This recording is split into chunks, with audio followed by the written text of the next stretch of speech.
ओं देवान भावयतानेन ते देवा भावयन्तु वः परस्परं भावयन्त श्रेयपरमावाप्स्यतः। गृहस्थ घरे मध्य प्रतिपादन चुली घोरणा झाड़ू ढिंकी एवं पानी हांडी व्यवहार समय हिंसा हुए। यह पांचटी मध्यरु मनुष्य माने योग्यता अधिकार एवं साधन संपन्न होइतिबारु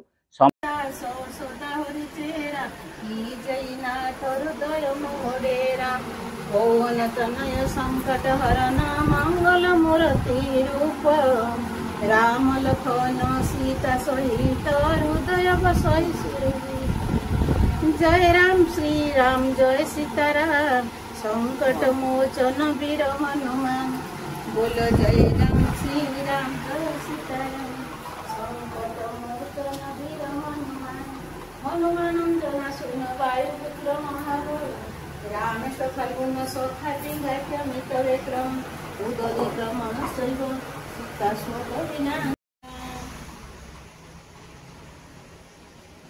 बुद्ध पुराण स्मृति सम्मति वचन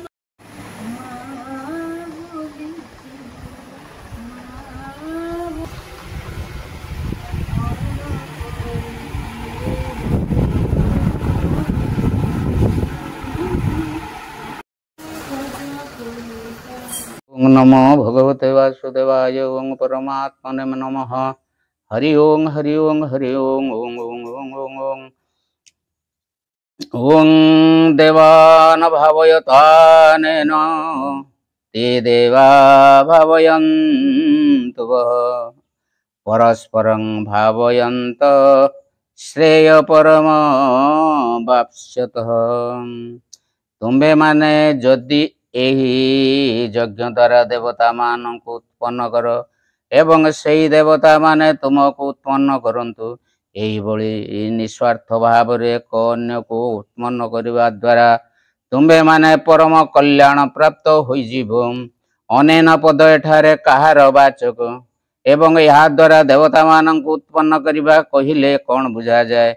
अनेन पद हेउची जेउ विषय रे यही प्रकरण चलीची सेई स्वधर्म रूपक यज्ञर वाचक किंतु एठारे जेउ यज्ञ रे वेद मंत्र द्वारा देवता मानक हविष्य दिया जाए ताहाकू उपलक्षण करी स्वधर्म पालन रूपक यज्ञ निश्चित भाव रे करिबा उचित बोली प्रतिपादन करा जाइछि। तेणु उपलक्षण रूप रे यहाकू हवन रूपक यज्ञर वाचक बोली बुझिबा उचित एवं यही हवन रूपक यज्ञ द्वारा देवता मानंकु हवि प्रदान करी स्पष्ट करिबा एवं सेमानंकर आवश्यकता पूर्ण करिबा ही सेमानंकु उत्पन्न करिबा बोली बुझिबा उचित। एही वर्णना उपलक्षण रूपक होइथिबारु यज्ञर अर्थ स्वधर्म बोली बुझी निज निजर वर्णाश्रम अनुसार कर्तव्य पालन द्वारा ऋषि पितृलोक भूतपेत मनुष्य पशु पक्षी आदि समस्त प्राणी को सुख प्रदान करिबा बे सेमानंकर उन्नति करिबा अंतर्गत बोली बुझिबा उचित। सेई देवता माने तुम्भ मानंकु उत्पन्न करंतु एपरि वक्तव्यर अभिप्राय कौन। एथिरु सूचित हेउछि जे यज्ञ द्वारा देवता मानंकु स्पष्ट करिबा जेपरि आमर कर्तव्य मनुष्य मानंकर आवश्यकता पूर्ण करिबा सेमानंकर उन्नति करिबा सेहीपरि देवता मानंकर कर्तव्य। तेणु सेमानंकु मध्य प्रजापति ब्रह्मांकर यही उपदेश जे सेमाने निजर कर्तव्य पालन करी चलंतु निस्वार्थ भाव रे एक अन्य को उत्पन्न करिबा फल रे तुम्हे माने परम कल्याण पाई परिबो। एहार भाव कौन।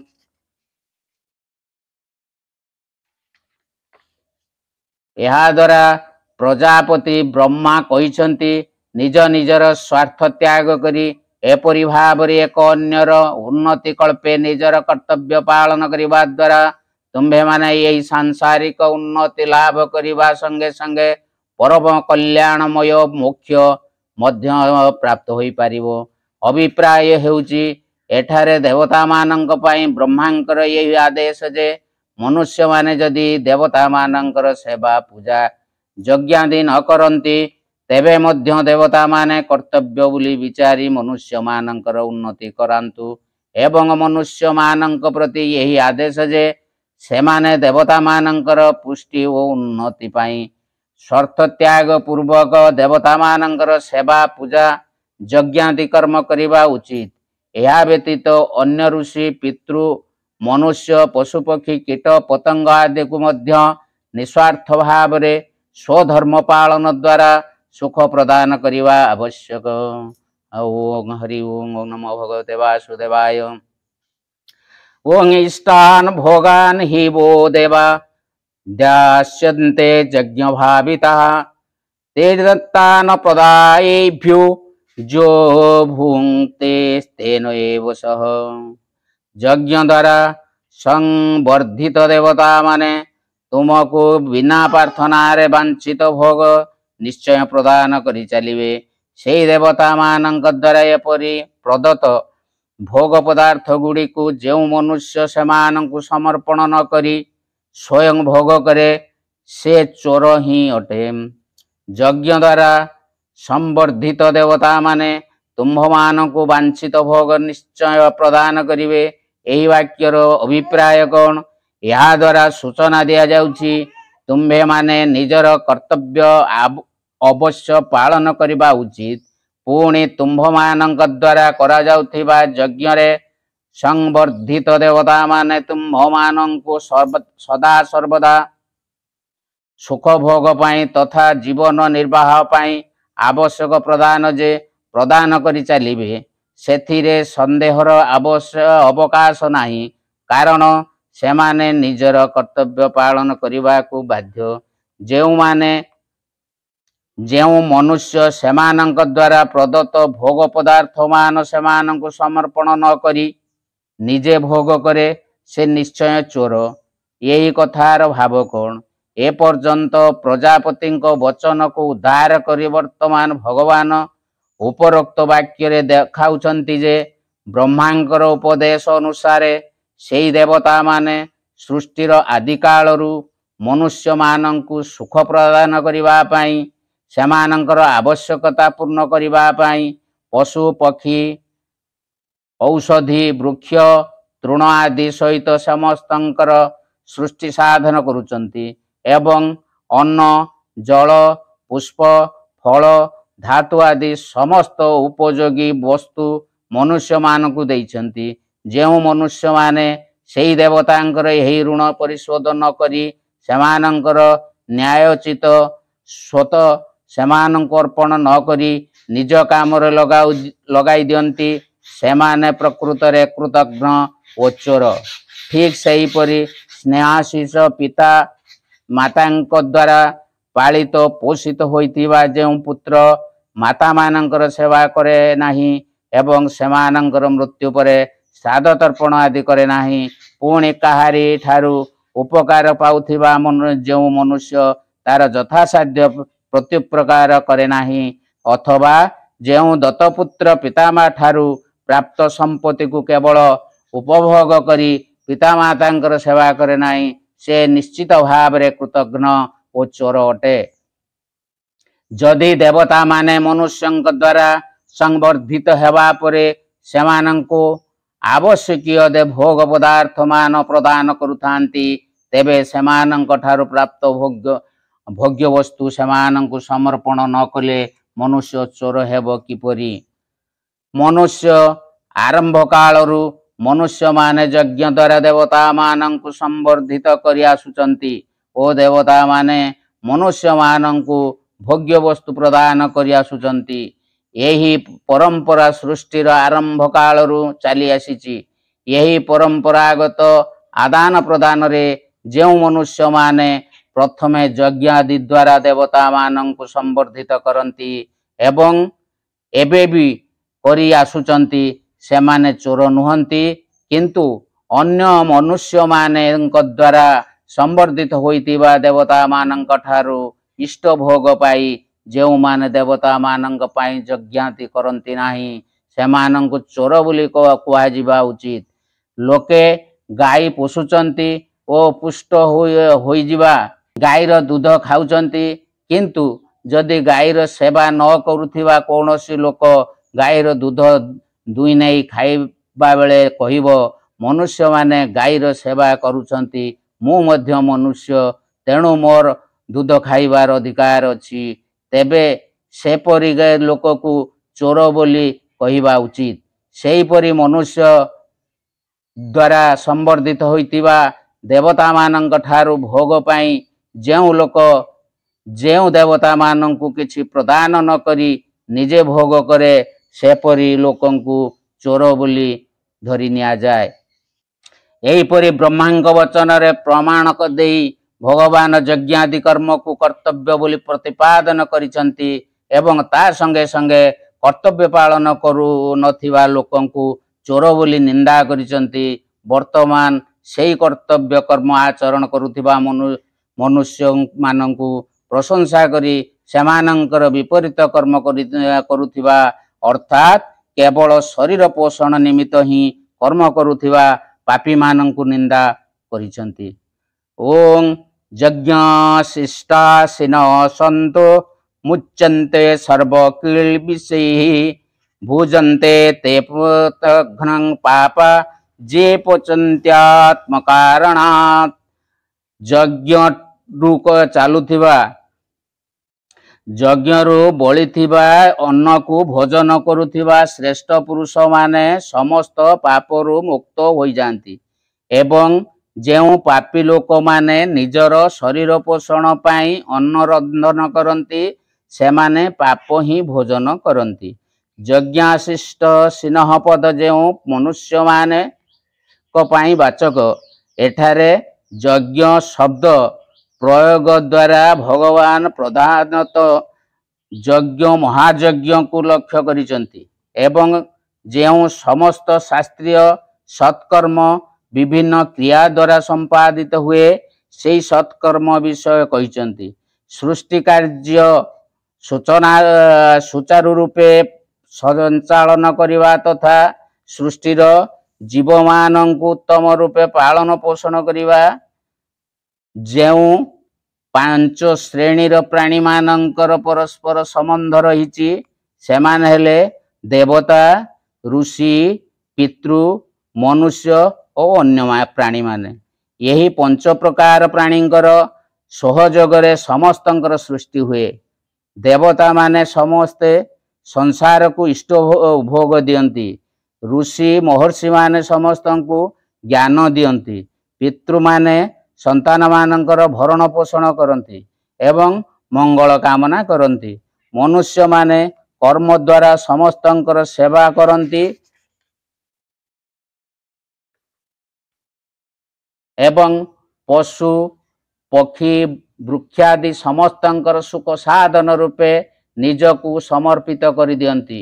ଏହି ପାଞ୍ଚଟି ମଧ୍ୟରୁ ମନୁଷ୍ୟମାନେ ଯୋଗ୍ୟତା ଅଧିକାର ଏବଂ ସାଧନ ସମ୍ପନ୍ନ ହୋଇଥିବାରୁ ସମସ୍ତଙ୍କ ପୃଷ୍ଟିର ଦାୟିତ୍ୱ ସେମାନଙ୍କ ଉପରେ ନିର୍ଭର କରେ। ତେଣୁ ମନୁଷ୍ୟ ଶାସ୍ତ୍ରୀୟ କର୍ମ ଦ୍ୱାରା ସମସ୍ତଙ୍କର ସେବା କରେ। ପଞ୍ଚମହାଯଜ୍ଞ ଦ୍ୱାରା ଏଠାରେ ଲୋକେ ସେବା ରୂପୀ ଶାସ୍ତ୍ରୀୟ ସତ୍କର୍ମ ହିଁ କୁହାଯାଇଛି। ମନୁଷ୍ୟର ଏହା କର୍ତ୍ତବ୍ୟ ଯେ ସେ କାହା କିଛି ଉପାର୍ଜିତ କରିବା ସେଥିରେ ସମସ୍ତଙ୍କର ଭୋଗ ଅଛି ବୋଲି ବୁଝିବାକୁ ପଡ଼ିବ, କାରଣ ସେ ସମସ୍ତଙ୍କର ସାହାଯ୍ୟ ଓ ସହଯୋଗରେ ତାହା ଉପାର୍ଜନ କରେ ଏବଂ ଭୋଗ କରେ।